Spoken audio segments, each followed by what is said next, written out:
Εσύ γνωρίζεις τι είναι το μπαλεγιάζ? Έρχονται συχνά στο κομμωτήριο οι πελάτησες και μου κάνουν αυτή την ερώτηση. Ας τα πάρουμε τα πράγματα από την αρχή. Το μπαλεγιάζ προέρχεται από τη γαλλική λέξη μπαλεγιέρ, που σημαίνει να σκουπίζει.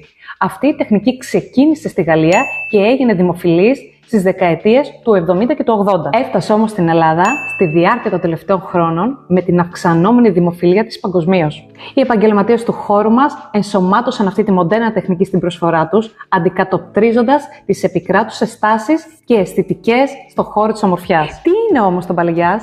Είναι μια τεχνική ξανοίγματος μαλλιών που δημιουργεί φυσικές ηλιοκαμμένες εμφανίσεις.